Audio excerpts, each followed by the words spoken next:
Je vous présente un film et série par semaine et aujourd'hui on va servir Sa Majesté. Permis de tuer, le 16e opus de la saga James Bond au cinéma. Il est sorti en 1989, réalisé par John Glenn et marque la première et avant-dernière apparition de Timothy Dalton dans le rôle de James Bond. Beaucoup de personnes n'aiment pas ces films, alors que personnellement je trouve qu'ils font partie des meilleurs opus de la série.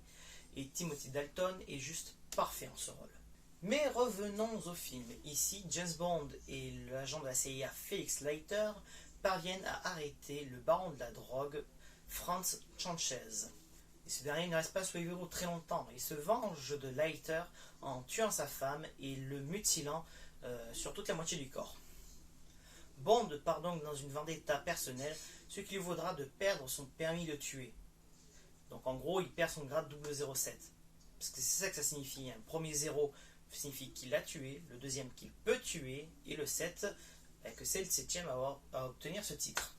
Donc si vous aimez les films d'enquête britanniques, ou vous aimez de manière générale les films britanniques, foncez voir ce film. Ou si vous l'avez déjà vu et que vous avez laissé un souvenir mitigé, retournez le voir. Laissez-y une chance.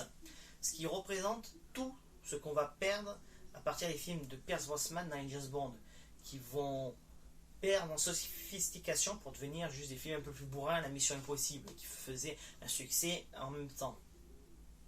Sur ce, je vous dis à la semaine prochaine et n'oubliez pas de regarder les films et séries.